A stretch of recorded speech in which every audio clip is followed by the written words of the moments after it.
Buenos días, bienvenidos a nuestra lectura orante con las Sagradas Escrituras. Comenzamos esta semana, ya desde ayer, con toda la escucha de la palabra en el Día del Señor, hoy lunes. En este lunes la Iglesia nos invita a meditar la vida de una mujer muy grande, Santa Teresa Benedicta de la Cruz, que en su nombre original era Edith Stein. Una mujer nace en una familia hebrea que vive en Polonia, en Breslau, nace en el año 1891, el 12 de octubre. Su familia es hebrea, su padre muere rápidamente, ella es la última de 11 hermanos, y es una mujer que recibe de su mamá pues toda la lucha de esta mujer hebrea por sacar a sus hijos adelante. Desde muy joven se interesa por el estudio, empieza a estudiar historia, psicología, filosofía, que le llega pues, a ser una mujer apasionada por el estudio de la razón. En algún momento entonces se pierde la fe hebrea, como en el momento de la adolescencia, y empieza a buscar la verdad en la razón.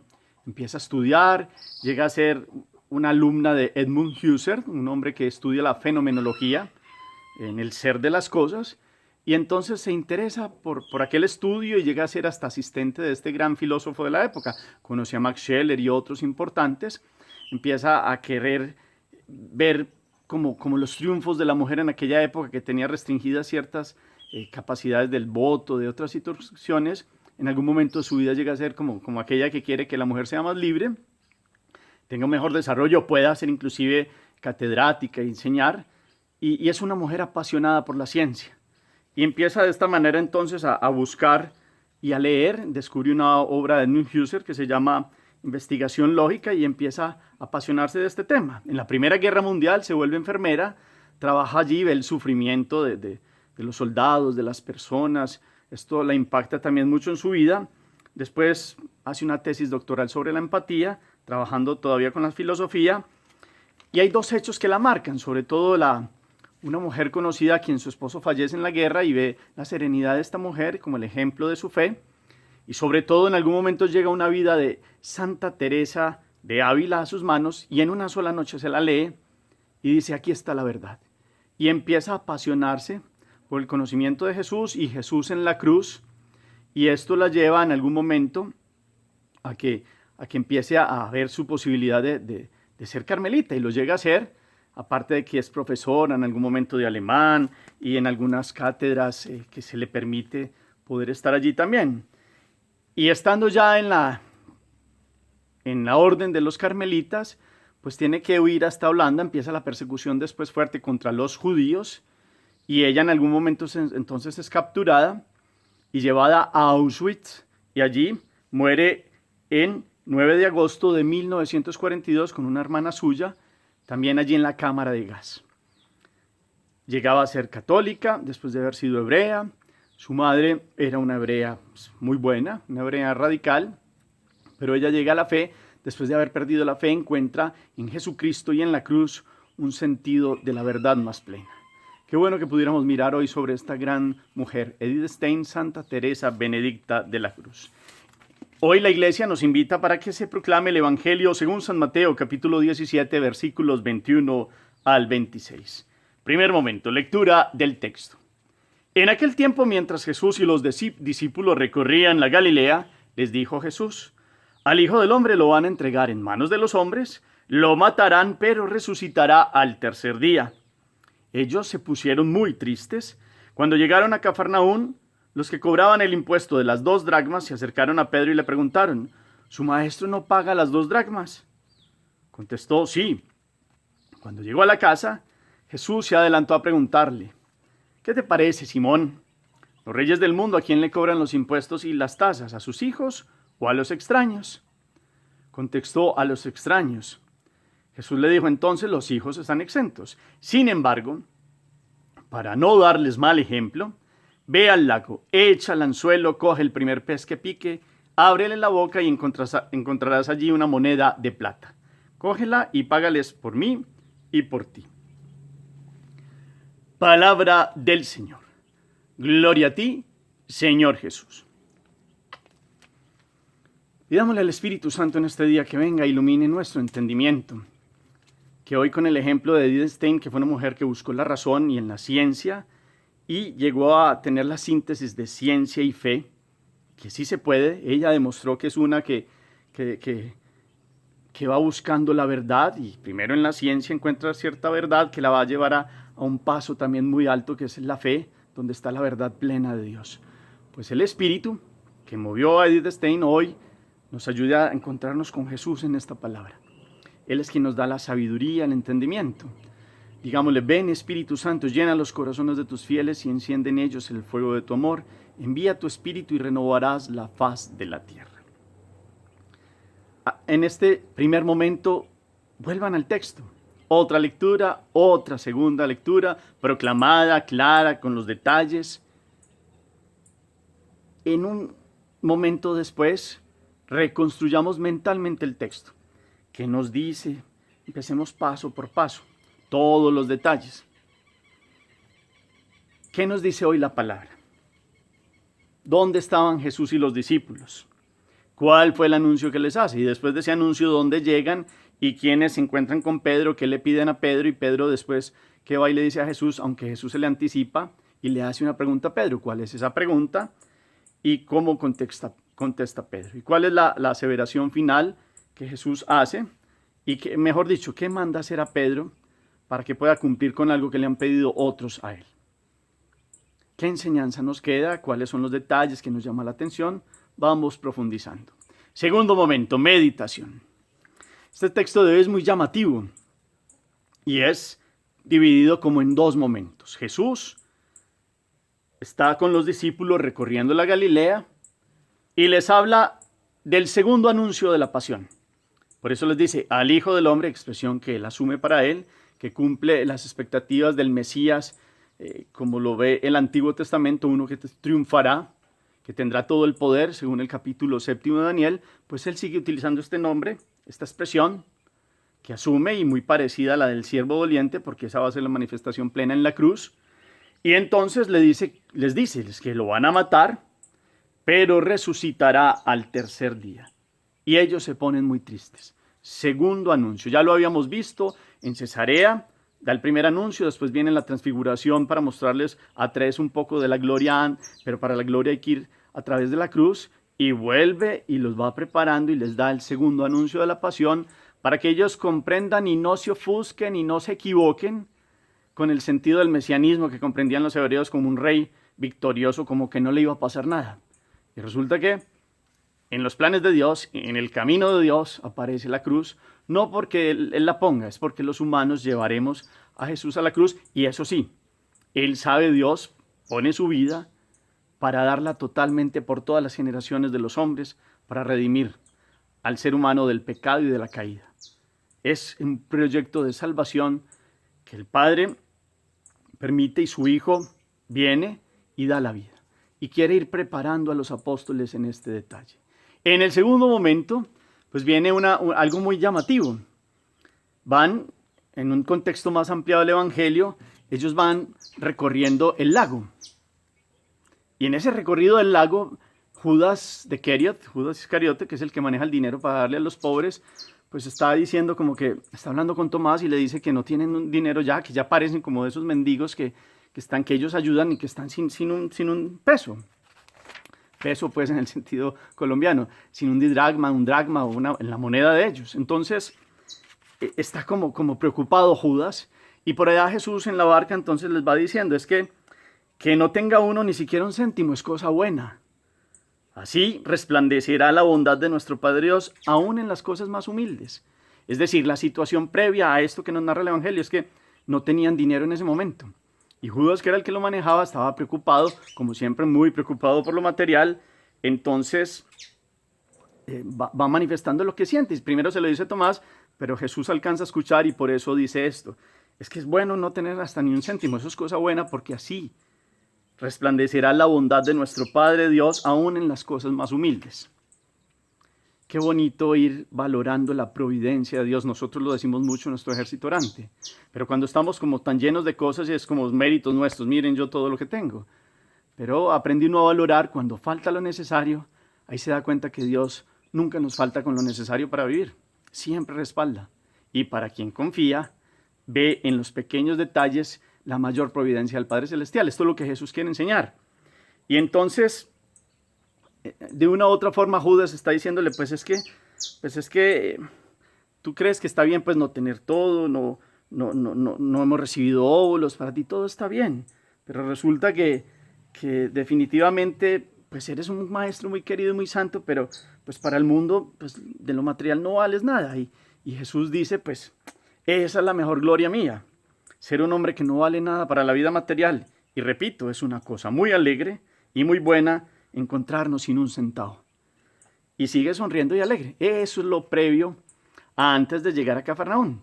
Cuando llegan a Cafarnaún, se adelanta Jesús con los apóstoles, Pedro se queda cuadrando una cosa de las barcas, y Pedro en la calle de Cafarnaún se le acercan dos personajes. Aquí nos adentramos en lo que nos dice el Evangelio, dos que se le acercan a Pedro y le hablan sobre el impuesto del templo. Una cosa son los impuestos para Roma, que son difíciles y por eso los publicanos no los quería nadie porque trabajaban para el Imperio Romano. Pero otra es el tributo al templo, que es algo sagrado, algo que ustedes y yo vamos a mirar ya desde el Éxodo capítulo 30, versículos 13, se muestra un pago de un ciclo que hay que dar hacia la ofrenda en ese contexto del arca o de la tienda del encuentro. Entonces se acercan a Pedro para preguntarle si el maestro cumplía esta obligación o no. De hecho, le dicen, bueno, es que tu maestro paga las 2 dracmas al templo. Y Pedro dice, bueno, claro que sí. ¿Y por qué no debería hacerlo? Dice Pedro. Y entonces ellos dicen, pues es que él dice que es hijo de Dios. Dicen que es hijo de Dios. Se dice hijo de Dios. Y dice Pedro, pues es que lo es. Pero también es hijo de la ley, dice Pedro. Y entonces por eso es el mejor hijo de la ley. Como mejor hijo de la ley, entonces paga como cualquier israelita sus dracmas. Entonces le dicen los otros, bueno, pero es que no lo hemos visto pagar. No lo hace. Y Pedro ya como un poquito enfadado con estos que van dudando del maestro, entonces mi maestro no tiene necesidad de sus consejos, pero él lo va a pagar y en la primera ocasión lo hará. Entonces ellos dicen, ¿cuál primera ocasión? Pues ¿por qué no lo hace ya si él está hoy aquí, mañana está en otro lugar? ¿Y por qué?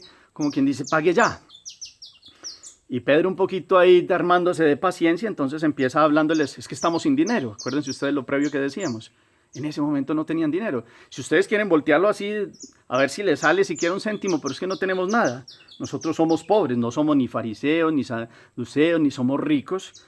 Y lo que tenemos lo damos a los pobres, les dice Pedro. Y ahora todo lo hemos dado, por eso no tenemos dinero. Entonces, como quien dice, los deja plantados ahí y se va para la casa. Cuando llega y se encuentra con Jesús, Pedro no alcanza a decirle lo que pasa. Si ustedes ven en el Evangelio, se nos dice hoy aquí que cuando Jesús se adelanta a la casa, es el Jesús mismo, el Señor, el que se adelanta y le pregunta, ¿qué te parece, Simón? Los reyes del mundo, ¿a quién le cobran sus impuestos y tasas? ¿A sus hijos o a los extraños? Y ahí empieza una conversación. Porque Jesús estaba hablando con otras personas y llega Pedro y lo ve muy pensativo en un rincón y Jesús se adelanta y le hace esa gran pregunta. Y Pedro dice, Señor, ¿cómo sabes? Pues yo te iba a decir eso. ¿Cómo sabes estas situaciones, estas preguntas que me hicieron afuera en la calle? Y entonces Jesús no le responde a eso y le dice, no, pero respóndeme, ¿a quién le pagan? ¿A los hijos? ¿Los hijos? ¿Quiénes pagan, los hijos o los extraños? Entonces Pedro ahí responde, pues los extraños. Y entonces dice Jesús, pues los hijos están exentos. Y es verdad, es razonable. Un hijo es de la casa y de la sangre, es de la casa del padre y no debe pagar a su propio padre otro tributo que no sea el amor y la obediencia. Ojo con esto que es para la meditación de hoy. A Dios se le da el tributo del amor y de la obediencia. Él, Jesús, estaba exento pues es más que el templo. Es más que el templo. Y en algún momento cuando empieza a hablar de destruyan el templo y yo lo reconstruiré en 3 días, está hablando de su propio cuerpo. Además, de hecho, históricamente el templo lo destruyen y Jesús invita a vivir una religión en espíritu y en verdad.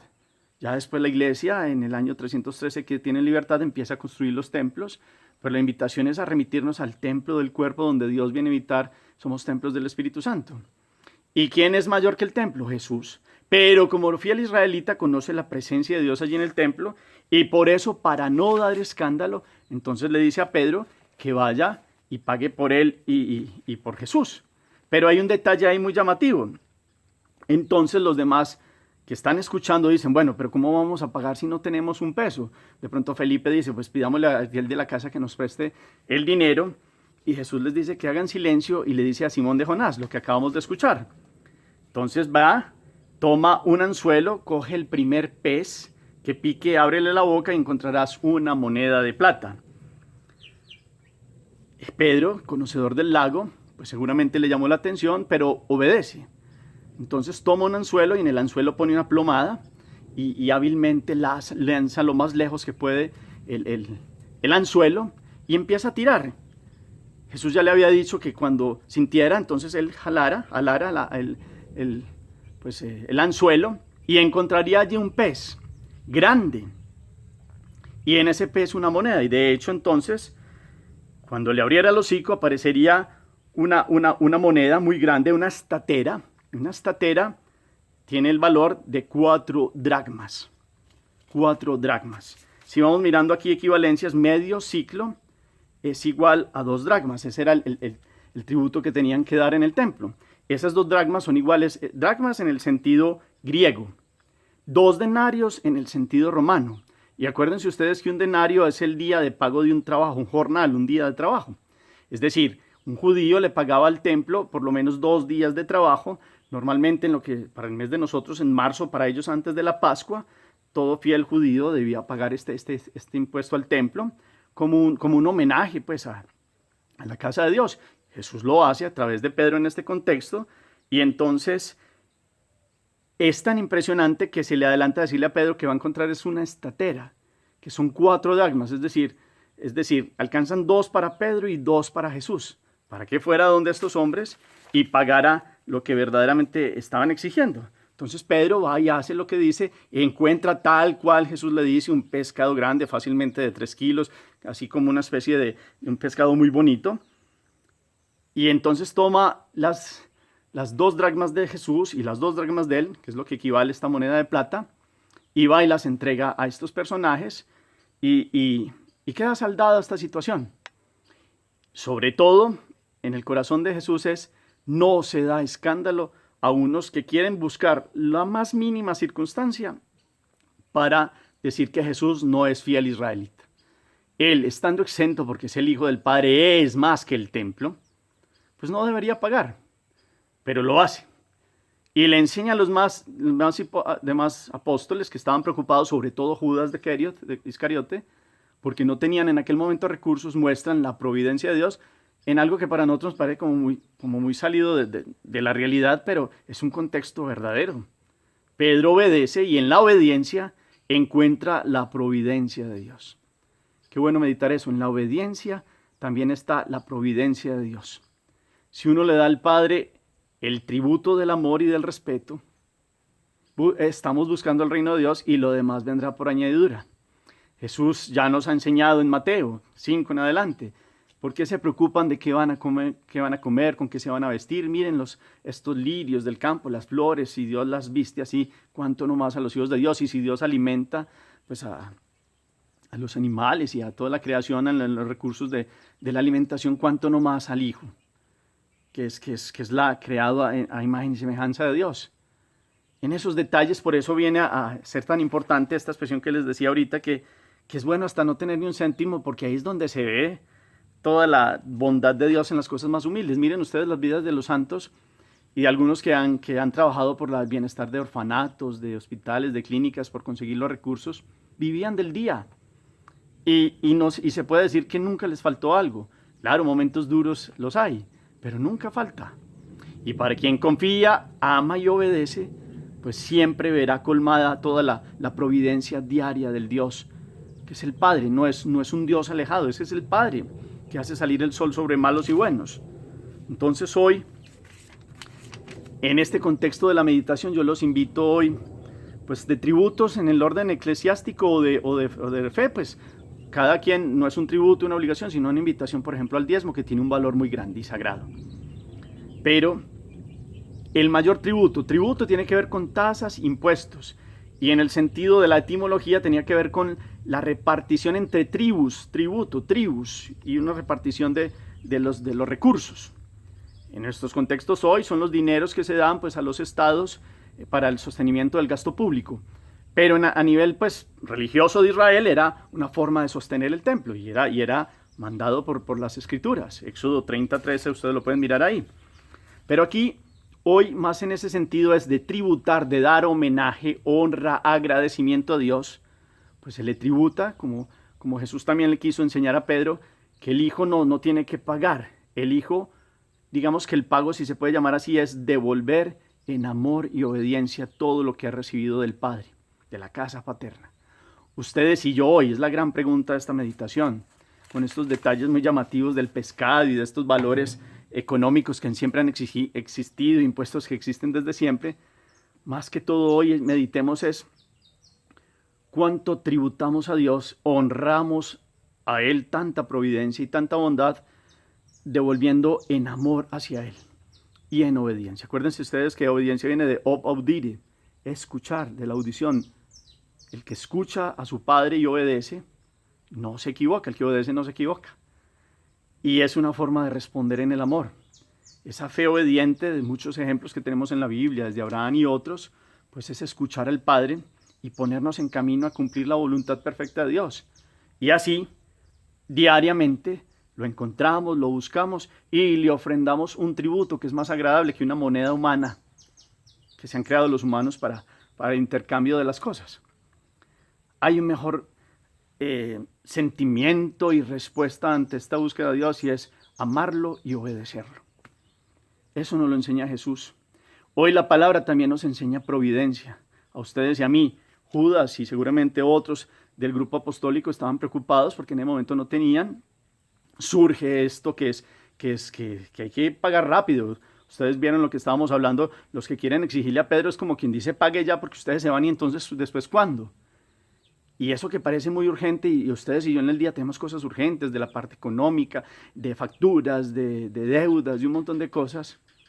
Pero quien busca a Dios no es porque se cruce de brazos, porque trabaja y se levanta y Dios le dará la fuerza y la gracia de encontrar una bendición en el trabajo, en algo. Dios actúa a través de causas segundas y circunstancias. Vemos que Dios actúa para la providencia del que necesita.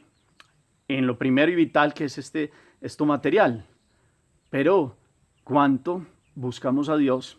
¿Cuánto somos agradecidos? Porque estoy seguro que nunca nos ha faltado nada, aunque hayamos pasado seguro momentos duros, y aunque haya premuras como las que tuvieron ellos, y aunque haya momentos difíciles, que nos enseñan más que a veces la holgura y un montón de circunstancias, porque esas nos mueven como a, haz que yo soy el que me he ganado todo, y resulta que tenemos que no hayamos recibido, nos dice la Escritura, nos dice San Pablo, hablando de esta providencia de Dios y de los talentos y de los dones que tenemos que no hayamos recibido. Entonces, ¿cómo le tributamos a Dios? Con obediencia y amor. Guardemos esto en el corazón. Y la vida de Didenstein, Santa Benedicta Teresa de la Cruz, pues nos enseñe a encontrar la verdad en Jesucristo, en su cruz. Ella comprendió que en la cruz de Jesús estaba la plena verdad. Allí, en Jesús. Y Jesús tributa al Padre la entrega de la vida por el género humano. Ama y obedece. Nos enseña a hacer esta respuesta. Hoy la tengamos en el corazón y revisemos cuánto amamos a Dios y le obedecemos, no solo con unos mandatos fríos y externos, sino con una ley que ya pues está puesta en nuestro corazón, la ley del amor. Hagamos oración. Bendito sea, Señor, en este día, por tu enseñanza, Señor, de la providencia divina. Te pedimos que podamos hoy caminar en esta esperanza, en nuestra fe, en el encuentro contigo, que no murmuremos por la falta de cosas que pensamos que son vitales y que si nos ponemos a mirar en la vida, Señor, nunca nos has faltado con nada. Te agradecemos, Señor, y agradecemos esos momentos de carencias también, porque nos han enseñado a confiar en ti. Nos han enseñado a valorar que lo que hemos recibido es porque tú nos has dado el talento, los dones y las capacidades y tu providencia infinita. Gracias. Gracias por estos aprendizajes. Gracias por los momentos donde ha habido de sobra y por los momentos donde nos ha faltado. Gracias por el día a día con que nos enseñas a valorar, a tener un corazón agradecido y a vivir en el mayor tributo que te podemos honrar, con el que te podemos honrar a ti, Dios uno y trino, el amor y la obediencia. Enséñanos a que como hijos, no como extraños, sino como hijos, porque lo somos por el bautismo, todos los días te tributemos el amor y la debida obediencia cotidiana. Gracias, Señor, por tu amor. Que podamos hoy, como Santa Teresa Benedicta de la Cruz, encontrar la verdad en tu cruz. Allí sabemos que está la mayor entrega, allí sabemos que está la mayor obediencia y el mayor amor. Enséñanos a que en la cruz de cada día aprendamos a valorar esta entrega que has tenido por nosotros y en las situaciones cotidianas nos aferremos a devolverte a ti todos los días gestos de agradecimiento, de amor y obediencia. Amén. Cuarto momento, la acción. ¿Qué tenemos que no hayamos recibido? Toda la providencia de Dios. En los momentos más duros, los invito a que miren la historia. Dios nos ha respaldado. Siempre ha habido algo, tal vez no en el tiempo que quisiéramos nosotros, pero pasaron días o pasaron situaciones que en la escasez, en la dificultad, nos enseñó a valorar lo que tenemos, lo pequeño y lo sencillo. Qué bueno hoy mirar estos gestos de Jesús que nos enseñan a confiar en la providencia del Padre. ¿Cómo estamos tributando a Dios de agradecimiento, de reconocer lo que Él es, Él nuestro todo? ¿Cómo tributamos en el amor a Él? Y en el amor a Él pasa por el amor al prójimo. Y en la obediencia a Él. Verdaderamente amamos y obedecemos. Estamos buscando la verdad en Jesús, que es la verdad, se nos propone en el Evangelio. Hoy al ejemplo de Benedicta, Teresa de la Cruz, miremos a Jesucristo como la verdad de nuestra vida. Y los invito para que una parte de esta acción sea leer algo de la vida de ella. Es una historia muy bonita. Muere en mártir allí en la cámara de gas en Auschwitz y da la vida y viene a la verdad. Después de buscarla en la razón, encontró y esta razón le ayudó a llevar también con la fe a unir estas dos potencialidades y encontrar a Dios. Abramos el corazón, amemos y obedezcamos, que se quede como la acción también de este día. El Señor los bendiga, los llene de su paz en nombre del Padre y del Hijo y del Espíritu Santo. Amén. Feliz día para todos.